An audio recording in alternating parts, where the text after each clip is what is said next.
प्रिय विद्यार्थियों, कल मैंने भारतीय ज्ञान परंपरा पर बताया आपको, और अभी मैंने भारतीय ज्ञान परंपरा क्या है और कितने रिसर्च भारत में हुए मैंने आपको बताया। अब उसी के अंतर्गत मैं ये बताना चाह रही हूँ कि भारतीय ज्ञान परंपरा में के पाठ्यक्रम में भारतीय संस्कृति का जो बेस है उसे भी शामिल किया गया है। अब बेस क्या है?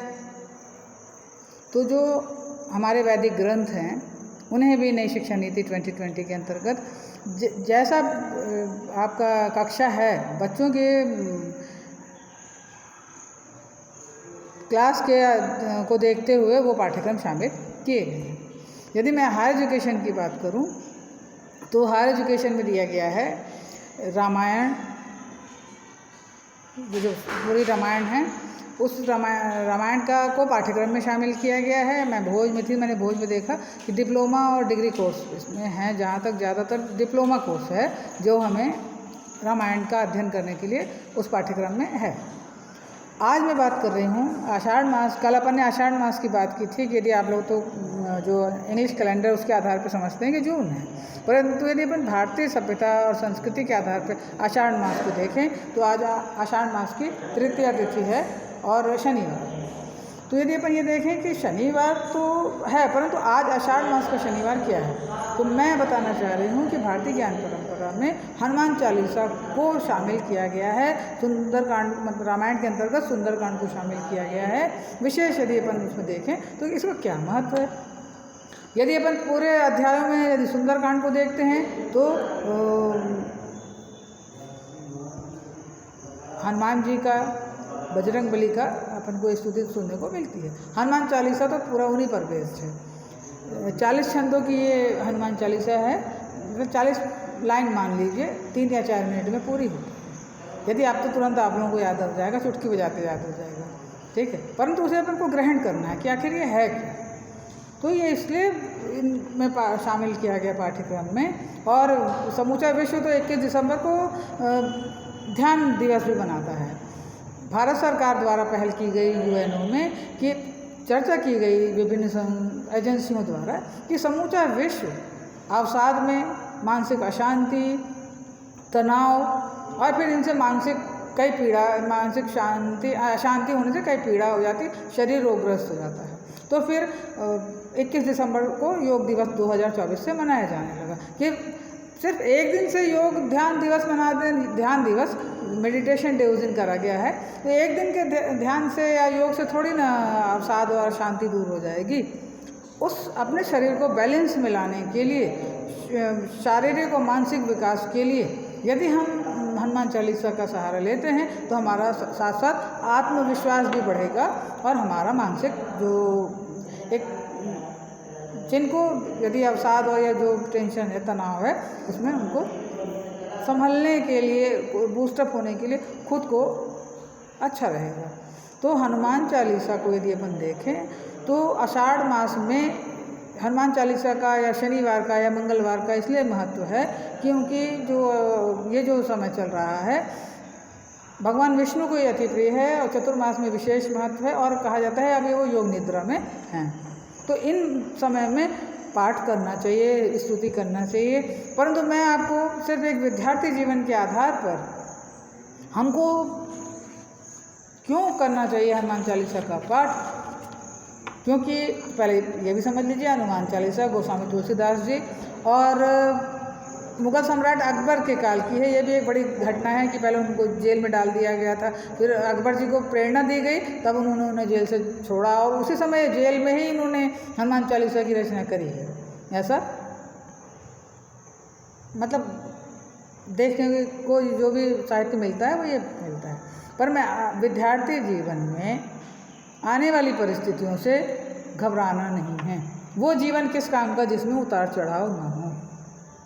उतार चढ़ाव वाले जीवन से जब हम अपने संघर्ष के माध्यम से हम अपने एक सफलता, अपने उद्देश्य को प्राप्त करते हैं। मेरे गुरुजी ने मुझे, मेरे जीवन में बहुत गुरु लोग आए हैं, परंतु 1-2 गुरुजी जो मैं एमफिल तक में पहुंची तब उन्होंने कहा था कि संघर्ष के बाद मिलने वाली सफलता स्थायी होती है।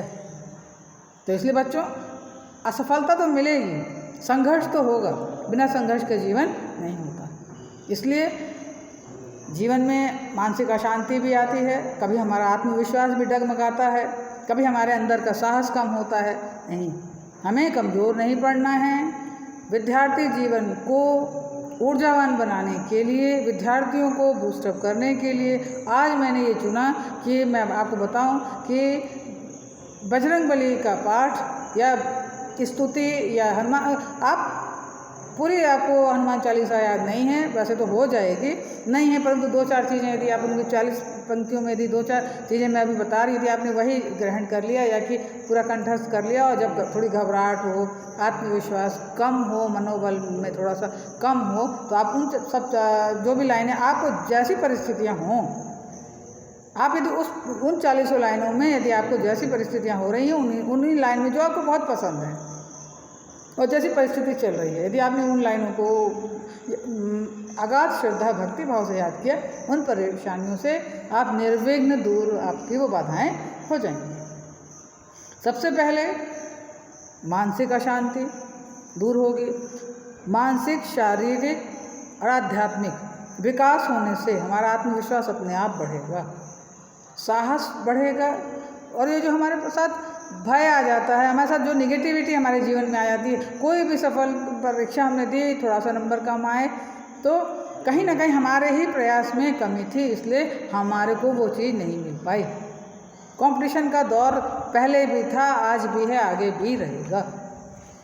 इसलिए हमें अपने आप को खुद बूस्टअप करना है ताकि हम परिस्थितियों को अनुकूल बना सकें, हम सफलता भी मिल सके, हमें समृद्धि भी मिले। हम जैसे कि मान लीजिए कई लाइनें हैं, जैसे कि मान लीजिए स्वामी विवेकानंद ने भी कहा था, विद्यार्थियों को उन्होंने प्रेरित करते हुए कहा था, उठो जागो और तब तक अपने प्रयास में लगे रहो जब तक कि हमें लक्ष्य की प्राप्ति न हो जाए।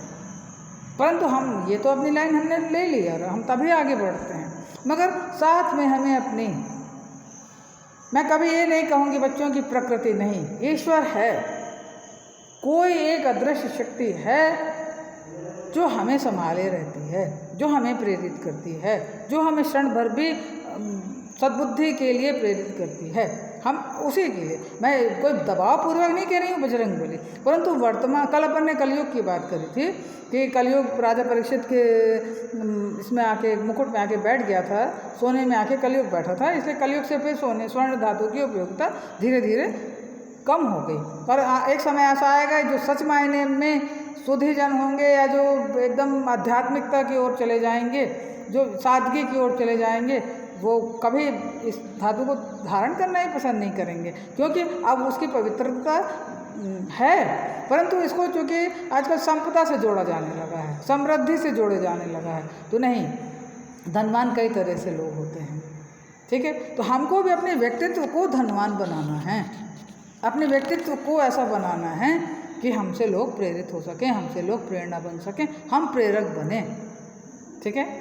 यदि ये 4 लाइनें हैं, मैं आपको कई अपने विद्यार्थी जीवन के लिए बता रही हूँ, जैसे हम बल हमारे पास है, कभी हम अपनी शक्ति को कमज़ोर समझते हैं, विद्या में आप सोचते हैं कि नहीं हमें सफलता मिले, परंतु हम कहीं ना कहीं हमारे प्रयास में चूक हो जाती है या हमारे अंदर का मनोबल या आत्मविश्वास कम हो जाता है, तो हम ईश्वर से मांगते हैं कि बल विद्या देहि मोहि हरऊ कलेश विकार, पल बुद्धि विद्या प्राप्ति के लिए हम उन 4 लाइनों में एक लाइन ये भी है। एक तो हम उन्हें बल बुद्धि विद्या प्राप्त करने के लिए, अब कभी कभी हमें अपने सेल्फ डिफेंस है, रक्षा हमें अपनी करनी है, तो हम क्या कह सकते हैं, सब सुख रहे तुम्हारी सरना, तुम रक्षक काहू को डरना। बिल्कुल सही बात है। अपन जब कहते हैं ना, अरे भगवान साथ हैं, सब कुछ हमारे साथ है, ईश्वर सदा सहाय करें। सबके अपने अपने आराध्य देव, और आराध्य अपने देव रखना ही चाहिए, माता पिता से बढ़ के तो कोई देवता देवी नहीं है, और उसके बाद से हमें कोई अपना आराध्य रखना चाहिए। गुरु भी कहते हैं ना, पानी पिए छान के गुरु किए ज्ञान के, ये मेरी सासू माँ हमेशा ऐसा कहा करती थी, कई संदर्भों के दौरान कहा करती थी। तो अब ये गुरु का ही ज्ञान काम आता है, अपने द्वारा कमाई हुई शिक्षा काम आती है, और अपना एक आध्यात्मिक ज्ञान काम आता है जो हमें अंदर से बूस्टअप करता है। कई बार ऐसी परिस्थितियाँ आती हैं, हमें मतलब आपके लिए बता रही हूँ कि आप लोग भय से ग्रस्त हो जाते हैं, वो भय अंदर अंदर आपको पता नहीं क्या परेशानी होती है, आप किसी से शेयर नहीं करते हैं। कोई भी समस्या ऐसी नहीं है जिसका कि समाधान नहीं है, किसी से तो आपको शेयर करनी होगी। कुछ समझ में नहीं आता है, बच्चों को आत्महत्या की ओर प्रेरित नहीं, कायरता आपको उस ओर ले जाती है। हमें ऐसा नकारात्मकता अपने जीवन में लानी ही नहीं है। यदि हमको लगता है कि हमारा अंदर से कभी हमारा आत्मबल कमज़ोर हो रहा है, कहीं किसी भी तरह का भय हमारे पर हावी हो रहा है, तो भूत पिशाच निकट नहीं आवे, महावीर जब नाम सुनावे। अब विद्यार्थी जीवन है और सिर्फ हमारे साथ हमारा ही जीवन नहीं जुड़ा है, बहुत हमारे भाई बहन, माता, हमारा परिवार, हमारा समाज, फिर हम नागरिक बनेंगे तो हम अपने मैं जब कभी बोलती हूँ तो हम क्या कहते हैं, सबसे पहले घर, फिर हम मध्य प्रदेश के निवासी हैं मध्य प्रदेश, फिर हम भारत के निवासी हैं। और किसी भी पाठ्यक्रम में आउटकम यही है कि पाठ्यक्रम की सीखी हुई चीज़ें हमारे सिलेबस में रहती हैं, उसे हम ग्रहण करते हैं। परीक्षा पास करना हमारा उद्देश्य नहीं रहता, उस चीज़ों को हमारे ग्रहण रहता तो है, परंतु उसका भी ग्रहण करना पड़ता है कि इसका पाठ्यक्रम में हमने क्या सीखा। फिर उसको हम आउटकम, वो हमारा जो हमने जीवन में सीखा, पाठ्यक्रम में सीखा, हम पास हुए, परंतु उसका आउटकम ये है हम अब नागरिक बने, हम समाज में गए। यदि हमने BSW किया, MSW किया, BA किया, BSc किया, हमने 12वीं पास करी, उसके बाद भी यदि हम समाज में जाते हैं तो हमें पहले घर में एक अच्छा व्यक्तित्व घर में भी रखना है, अपने माता पिता, भाई बहन, अपने आसपास सबसे अच्छे से अपने व्यवहार के बल पर हमें अच्छा काम करना है।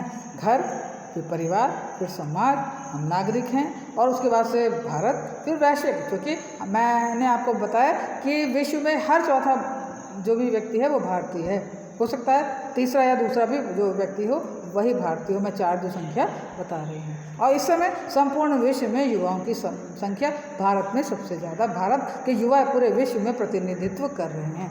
हमारे बच्चे तो पूरे विश्व में हैं। जो अमेरिकी राष्ट्रपति हैं, उन्होंने, मैं जब एक बार विवेकानंद जी के बारे में बता रही थी तो जो ओबामा जी हैं उनका तो कहना था कि मतलब मुझे भारतीय जो युवा हैं मुझे सबसे ज़्यादा पसंद है, क्योंकि वो कहीं ना कहीं वो भी तो भारतीय नस्ल का प्रतिनिधित्व उन्होंने अमेरिका में किया था। तो फिर आप बताइए। तो इसलिए भारतीय युवा हर जगह छाए हुए हैं, हमें नकारात्मकता नहीं आनी चाहिए और हमारा उद्देश्य, हमारा कार्य सिद्ध होना चाहिए, हमें सफलता मिलनी चाहिए। तो भीम रूप धरु असुर संहारे, सिया राम जी के काज संवारे। देखिए, मैं वैसे तो बताऊं बच्चों, मैं प्रतिदिन जो मैं आज तक आपको मैंने जो भी चीज़ें बताई हैं पहले मैं अपने जीवन में उतारती हूँ। यदि लड़कियों को भी कुछ सिखाती हूँ, परिवार में भी कुछ भी जीवन की परिस्थितियों से, यदि मैं हनुमान चालीसा बोल रही हूँ, मुझे बहुत दिनों बाद याद हुई थी, क्योंकि जल्दी सब इस उम्र में जल्दी याद नहीं होती, तो कई चीज़ें याद नहीं हुई थी, मगर अब मुझे जो चीज़ें याद हैं उसी आधार पर बता रही हूँ। और जब मैं सुंदरकांड का पाठ करके जाती हूँ, मतलब जब अपन तो पहले अपन ने आह्वान किया भगवान का, फिर जब अपन पूजा पाठ करते हैं, विसर्जन भी करते हैं, फिर अपन कहते हैं जिसने सिया राम जी का काज संवारा हो, क्या संवरे राम के काज। जिन्होंने क्या जो भी प्रसंग आते हैं रामायण में, क्या अंगद जी नहीं ला सकते थे सिया जी को, या वो चुटकी बजाते हैं उनका, जैसे बजाया जाए प्यारे राम चुटकी, हनुमान चुटकी, ये क्या है, चुटकियों में काम हो सकता था, परंतु नहीं, समाज को दिखाना चाह रहे थे कि जैसे लोक प्रशासन में थ्रू प्रॉपर चैनल काम होता है, तो रामायण के माध्यम से भी बताया गया, स्टेप बाय स्टेप ऐसा काम करते हुए समाज को दिखाना था, प्रेरणा देनी थी, तभी तो आज भी समाज टिका हुआ है। राम राज्य की अवधारणा लेकर के लोक कल्याण के कार्य किए जाते हैं। तो कार्य सिद्धि के लिए भी कहा जाता है कि भीम रूप धरि असुर सहारे, रामचंद्र जी के काज संवारे। तो जो जिसने भगवान का काज संवारा हो, भगवान रामचंद्र जी ने इनसे कहा था, हनुमान जी से, कि मैं कभी तुम्हारा ऋण नहीं चुका सकता, क्योंकि तुमने मुझे बताया कि मेरी पत्नी सीता वहाँ कैसी है। ये बताइए, क्या ये कोई छोटी छोटी सी जो चीज़ें हैं, इनसे हमको बहुत सारी चीज़ें मैनेजमेंट सीखने को मिलता है। या आप चाहे सुंदरकांड ले लीजिए, हनुमान चालीसा ले लीजिए, पूरी रामायण ले लीजिए, और भी ग्रंथ हैं, पर आज अपना आज का व्याख्यान जो लेक्चर है वो बेस्ड है हनुमान चालीसा पर। तो बीच में रामायण चंद्र जी का प्रसंग आ रहा है, रामायण का भी जो प्रसंग आ रहा है, क्योंकि बजरंगबली की अपन बात कर रहे हैं। तो इसीलिए जिसने सबके काज संवारे हो, हमारा काज वो अवश्य संवारेगा। उसके लिए मतलब उसके लिए सिर्फ हमें अपने मन में एक भक्ति भाव और एक श्रद्धा और एक लगन अपने कार्य के प्रति, ये ध्यान रखिएगा, शिक्षा और लगन हमें अपने कार्य के प्रति रहेगी। मगर जब हमारा कभी मनोबल टूटता है, हम कमज़ोर अंदर से पड़ते हैं और हमको अपने व्यक्तित्व को पूरा बैलेंस रखना है, तो हमको अपने जीवन में इन पंक्तियों को यदि हम उतार लेते हैं तो हम खुद अपने आप को बूस्टअप पाते हैं, बूस्टअप करते हैं। जैसे जीवन में आने वाली बाधाएं, सबके जीवन में बाधाएं आती हैं, और जीवन में बाधाएं आती हैं तब तो हम उनसे सबर करके आगे अपने, कहते हैं ना, कोई बर्तन को आप जितना मांजिए वो उतना ही निखरता जाता है, ऐसे ही व्यक्तित्व है। कहीं व्यक्तित्व में आज ये कठिनाई आई है, अपन को सीख मिली, सफलता भले नहीं मिली पर सीख मिली, लगता है यहाँ ये क्वेश्चन कमी था, लगता है यहाँ ऐसा नहीं कर पाए थे, तो वो हमने उस समय को संवारा अपने मेहनत से, लगन से, अपने अनुभव से, और हमारा वो समय वो जो है अच्छा वो समय हमने अपने को अपने आप से करा, आने वाला समय हमारी पीछे की सीख से हमको आगे करता है। इसलिए जीवन में निराश नहीं होना है। जीवन में आने वाले संकटों के लिए हम कहते हैं, संकट कटे मिटे सब पीरा, जो सुमरे हनुमत बल बीरा। फिर हमें मनोवांछित अपने फलों की प्राप्ति चाहिए। सिर्फ हमको ये लक्ष्य थोड़ी ना है कि बस हम जो पद के लिए प्राप्त कर, जिसके लिए हमने फॉर्म भरा, बस हमारा वही हो जाए, नहीं। जीवन में अभी बहुत सारे ऐसे मनोवांछित हमारी इच्छाएं रहती हैं जो हमें अपने समाज, अपने परिवार, अपने कल्याण, अपने वसुधैव कल्याण के भाव को देखते हुए हमें करनी पड़ती हैं। सिर्फ हमें अपने कल्याण की बात थोड़ी ना मांगनी है, ठीक है। तो हम क्या कहेंगे, अष्ट सिद्धि नवनिधि के दाता, असबर दीन जानकी माता। जानकी माता ने भी तो उन्हें अमर होने का वरदान दिया था। तो हम जिसके भी प्रति श्रद्धा रखते हैं, अपनी लगन रखते हैं, हमको ऐसी वरदान प्राप्त नहीं होता। कोई अदृश्य शक्ति है जो हमारा कार्य के प्रति लगन, समर्पण, भाव, श्रद्धा और हमारा उसके प्रति 100% देना, उस समर्पण के भाव में या लगन के भाव में या पढ़ने के भाव में कटौती नहीं करनी है। जितना हमारे पास अपनी शक्ति है 100% यदि हम देंगे, सफलता निश्चित हमारे कदम चूमेगी। तो ये तो कुल सब कार्य, ये आपके कार्य सिद्धि के लिए भी है। मगर मैं कुल मिलाकर के आज मेरा ये कहना था कि हम सबसे छोटी जो प्रार्थना है वो हनुमान चालीसा है।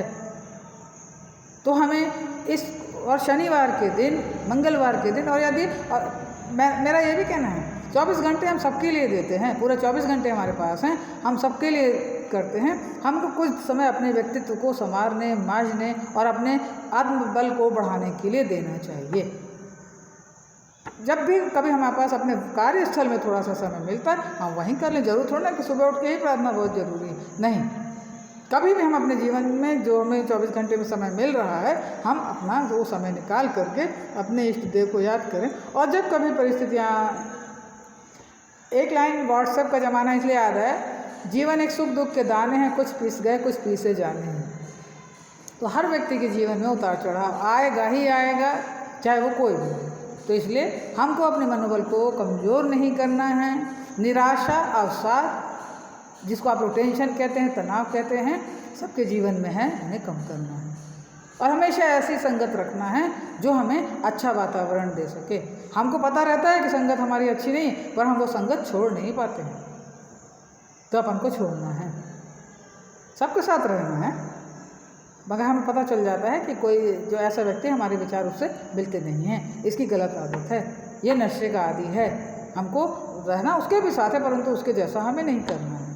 तो हमें अपने व्यक्तित्व को संवारना है, मांझना है, व्यक्तित्व को चमकाना है, और फिर हमें अपने आगे बढ़ना है, अपने लक्ष्य को प्राप्त करना है। आपको चूँकि मुझे यदि कभी बच्चे क्लास में निराश बहुत दिखते हैं तो हमेशा कहते, मुँह लटकाए क्यों बैठे हो भाई। मेरे एक प्रोफेसर हैं, मेरे बड़े भाई जैसे हैं, जब मैं रामनगर में थी तो उन्होंने कहा था कि मैडम आप इतना खुश होकर के बच्चों को पढ़ाती रहती हैं। BA ही थी, 3 क्लास, इस क्लास से निकली इधर निकली इधर, टाइम हुआ और 2:30-3 बजे तक रामनगर जरूर छोड़ती थी, क्योंकि डर लगता था कि सतना कैसे पहुंचूंगी, अमर पाटन आएगा, फिर बस में बैठूंगी, फिर सतना आएगा, तो पूरा ध्यान आने जाने में लगा रहता था, मगर क्लास कभी कोई मिस नहीं हुई। अभी तक मुझे उनकी ये बात याद है कि मैडम आप कितने प्रसन्नतापूर्वक अपने कार्यों के दायित्वों का निर्वहन करते हैं। कभी ऐसा शीशा देखने को मिला ही नहीं कि मुझे पता चले कि क्या मैं प्रसन्नतापूर्वक अपना कार्य करती हूँ। पर हाँ, मैं अपना 100% जो भी रचनात्मक कार्य करती हूँ या कोई सा भी कार्य करती हूँ, मैं अपना 100% देने का प्रयास करती हूँ, नहीं तो मुझे संतुष्टि ही नहीं मिलती।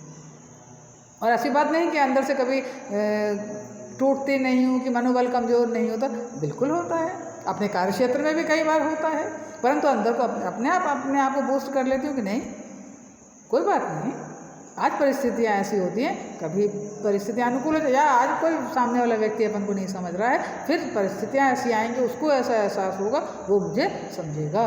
पर इस कार्य क्षेत्र में भी परिस्थितियाँ अनुकूल हो जाती हैं, तो ज़रूरी नहीं कि हर जगह हमको अपने अनुकूल ही वातावरण मिले, परंतु हमें अपने उस वातावरण को अनुकूल करना पड़ता है।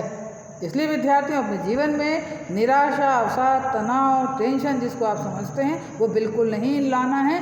जीवन में मानसिक शांति और अध्यात्म, अभी इस उम्र में आप अध्यात्म को नहीं समझेंगे, परंतु टेंशन ना हो इसके लिए आप प्रयास कर सकते हैं, तो इसको आपको प्रयास करना चाहिए, क्योंकि यदि आप अवसाद तनाव में रहेंगे तो इसका प्रभाव माता पिता को पड़ता है, उन्हें लगता है क्या बात है, बच्चा बहुत निराश है। तो अपने जीवन को ऊर्जावान बनाइए, सकारात्मकता बनाइए।